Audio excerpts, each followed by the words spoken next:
Hey everybody, welcome back to Straight Guy Queer Eye. I'm your host Paul Yan, and this is episode 2. Thank you so much for tuning in. I've been having a lot of fun making these podcasts. It's a lot of hard work, but totally worth it if it means that I get to rewatch RuPaul's Drag Race. So correction from last week, I lied to you. I'm a liar. I said I didn't know the song My Life Would Suck Without You by Kelly Clarkson, but I do. I recognized it after I heard it. But if it just happened to come on, I couldn't tell you that it was by Kelly Clarkson. I don't know. I'm very guilty of not knowing names of songs and which artist or band sings what. It's just not something that takes up space in my brain. For some people, it does.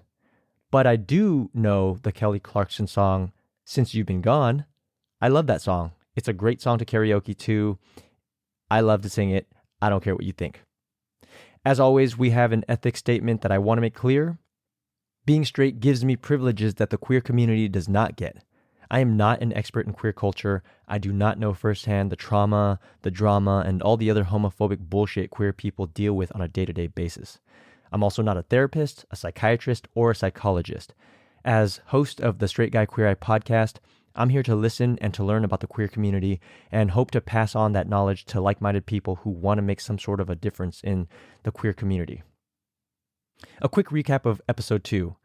The video clue portion at the top when RuPaul appears on screen is called She-Male. In later seasons, it is eventually changed because the trans community and even some former contestants spoke out about how the title, which is a play on words, She-Male, spelled S-H-E-M-A-L-E, is a derogatory and offensive term used to describe trans women and trans people, and on RuPaul's Drag Race, it's spelled S-H-E-M-A-I-L. So they changed the name of these video clues to She Done Already Done Had Herses. Yeah, I just said that.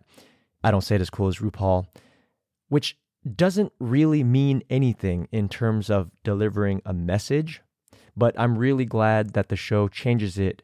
And here on Straight Guy Queer Eye, in support of the transgender community, we will transition to the new name now. Ru appears on She Done Already Done Had Herses, and in her clue for the upcoming main challenge, she mentions Diana Ross, the Supremes, and the Spice Girls. Reminder, there are only 8 queens remaining: Nina Flowers, Bibi Zahara, Angina, Chanel, Jade, Rebecca Glasscock, Akasha, and Tammy Brown. Week 2's mini challenge is all about emotion. Ru comes in, out of drag, and says, drag is about a lot of things. The perfect outfit, the perfect makeup, the perfect wig. But at the end of the day, it's what's going on inside that really counts. When people look at you, if they can connect with what's going on behind the eyes, they won't care what's going on between the thighs. That's the pun of the week for me, even though it's not actually a pun, because sadly, there was no pun this week. So the queens are asked for the mini challenge to take a selfie using a digital camera, reacting to 3 scenarios. A digital camera, you guys, not an iPhone, so no easy selfies here. The iPhone at the time was the iPhone 3G. It didn't even have a front-facing camera to do selfies with. It didn't have video recording capabilities. This is the old point-and-shoot digital camera that they're using. So anyways, the first scenario that Ru calls out is you just found out that your $10,000 Louis Vuitton bag is fake. So of course, all the queens are aghast. Their Louis Vuitton bag is fake, and so they do a selfie of themselves reacting to that.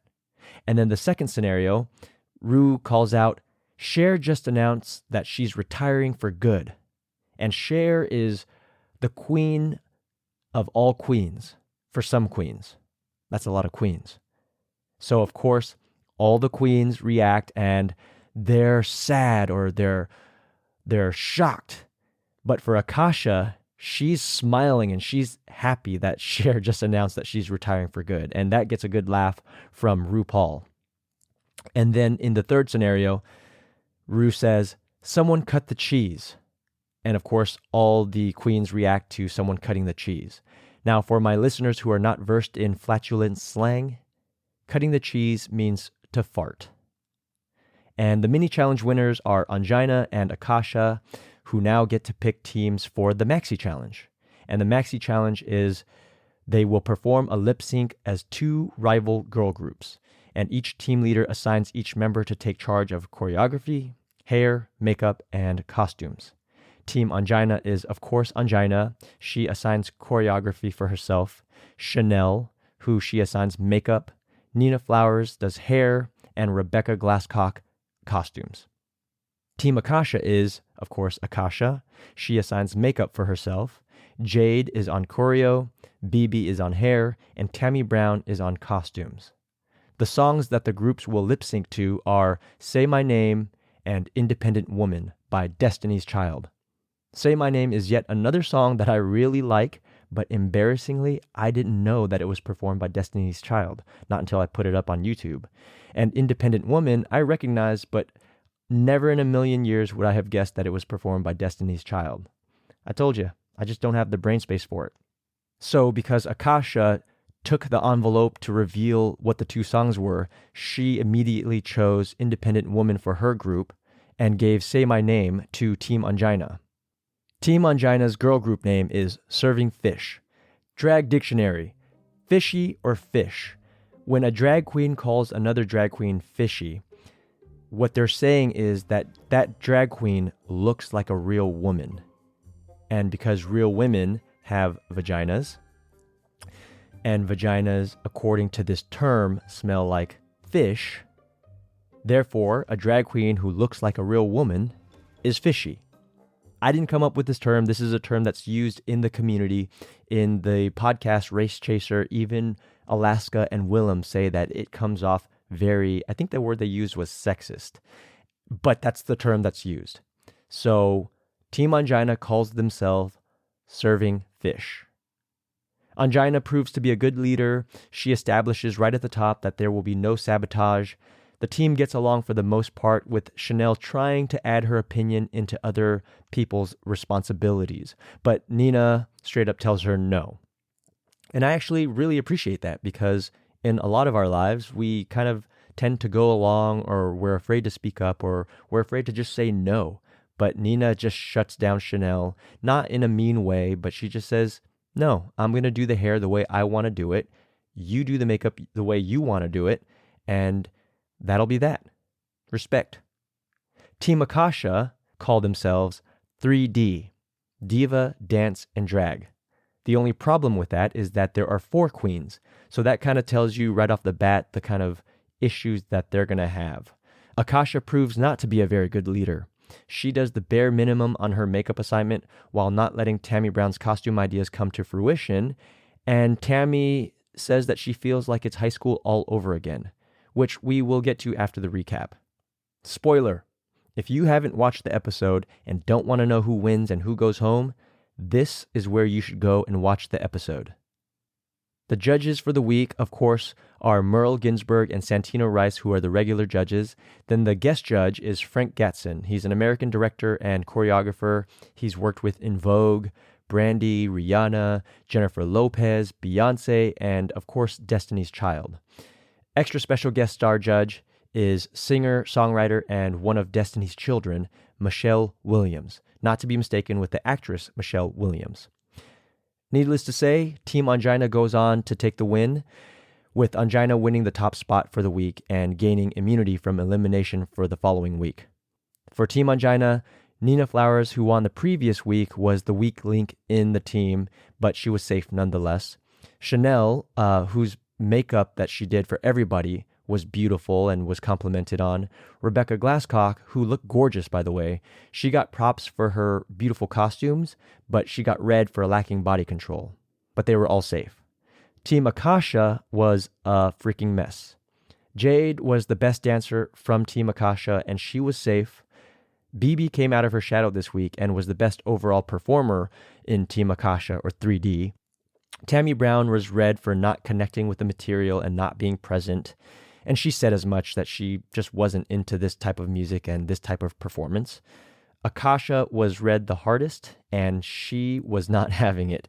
She rejected everything they said, every critique the judges were giving her, and she seemed to be living in an alternate universe.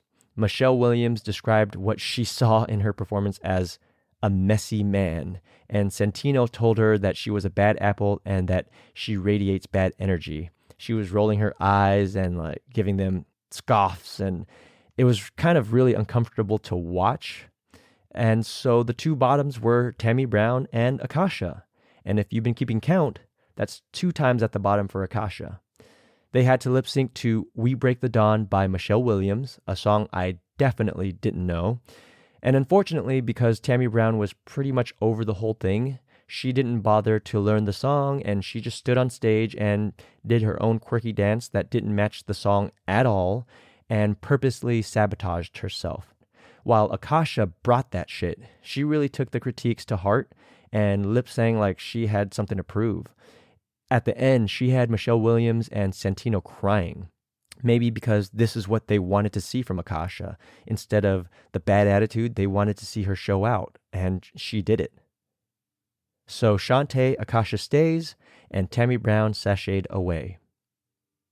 So if you haven't noticed, the layout is a little bit different this week for a Straight Guy Queer Eye. I'm trying out something a little different to shorten up the episodes just a little bit, just do quick recaps of the episode, and that way we can get into the more important things, the things that stand out in the episodes. Here are the things that stood out to me in episode 2 of RuPaul's Drag Race. I just realized, but in case anybody who's listening doesn't know, drag queens often wear really revealing outfits. So in order to hide the fact that they have a penis, they tuck their penis in between their legs and use duct tape to make sure it stays. And I'm guessing it's also used to smooth out the look. I mentioned this because in the episode, Ongina reveals that she doesn't really usually tuck because it hurts. And she's also worried about having a mantle toe.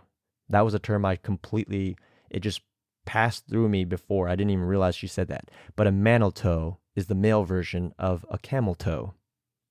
While watching episode 2, it's easy to say, okay, Akasha's the villain or the bitch of the season.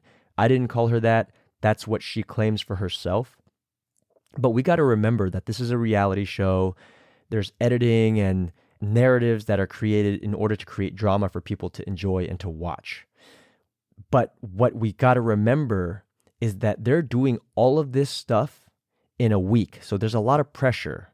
They're learning the song. They're creating and learning the choreo. They're making the outfits. They got to do the hair. They're learning the lip sync song in case they're at the bottom.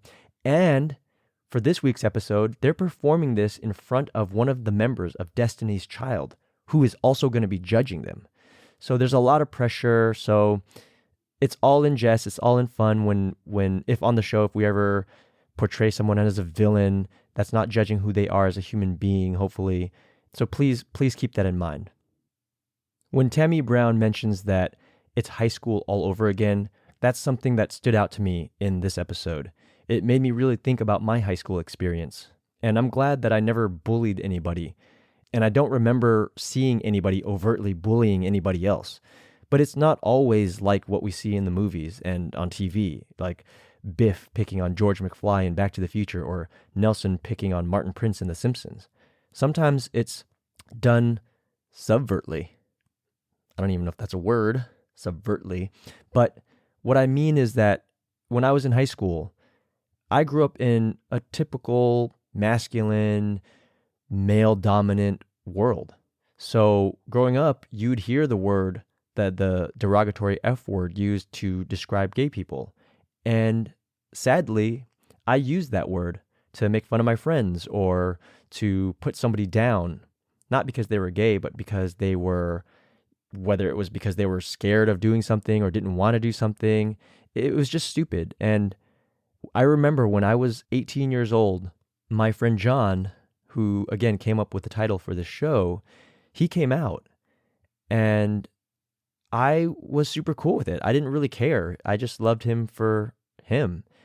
And so it didn't change me or our relationship. I think it made it better. But I remember I was out somewhere and my girlfriend at the time, who's still my friend to this day, I said that F word. And she gently said, hey, you might want to be careful about using that word because remember, John came out. And I immediately stopped using it. And I remember that it wasn't a big deal. And the point is that I wish I would have done that in high school. I wish so many more of us would have spoken up when people made fun of other people, whether it was for being gay or nerdy or whatever the case may be. There's so many things that high school kids and high school people go through. And in hindsight, I really wish I would have not used that term when I was younger. And being younger isn't an excuse. It's just, it's what I did. And now I try to, when people use those words, I call them out on it, or I tell them, hey, you shouldn't be using that word. So it made me really sad when Tammy Brown mentioned that she felt like she was in high school again, because those are tough times for a lot of people. You know, we're just trying to find out who we are as people, and we're trying to fit in.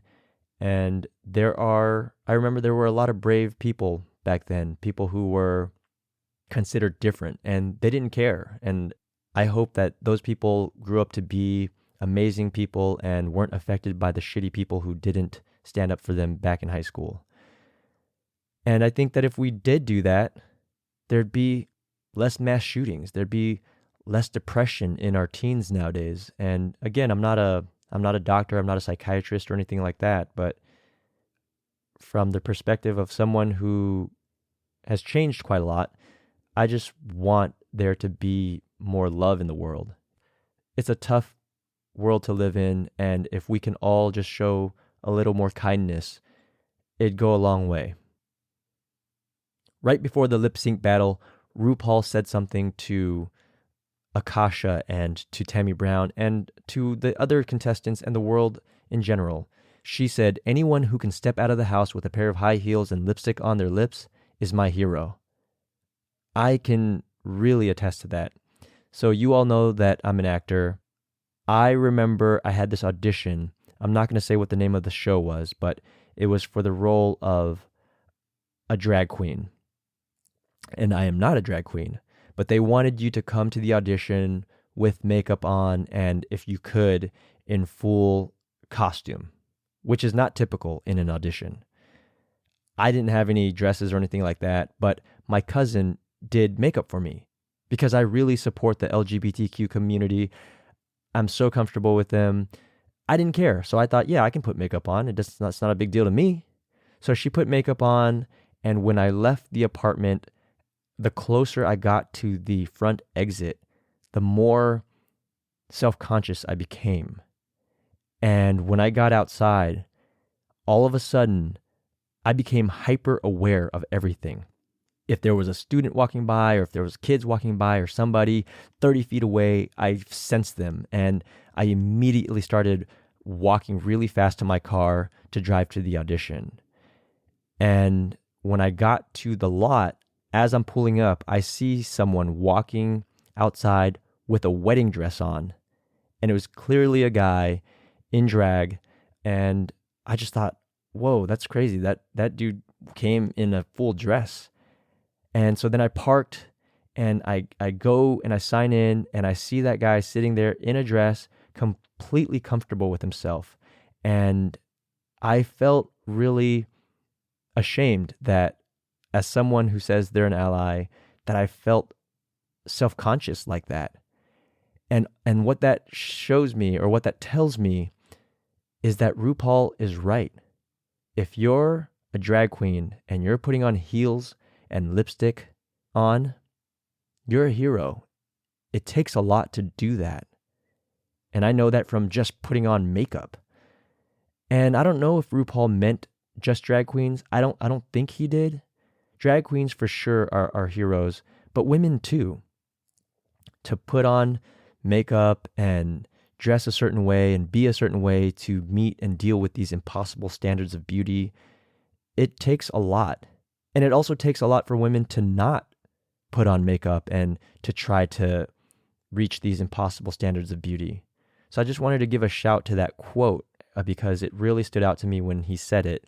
And all sorts of things went through my head, and I had this flashback to when I had that audition. And so when I see people who typically shouldn't, quote unquote, shouldn't be wearing things such as nail polish or lipstick or eyeliner, or whatever it is, all the way up to drag queens, I have nothing but respect for them, because the amount of criticism that they probably have to deal with for something as simple as having nail polish on and something as complicated as doing drag, they have the balls to do it, and they get nothing but love and respect from me.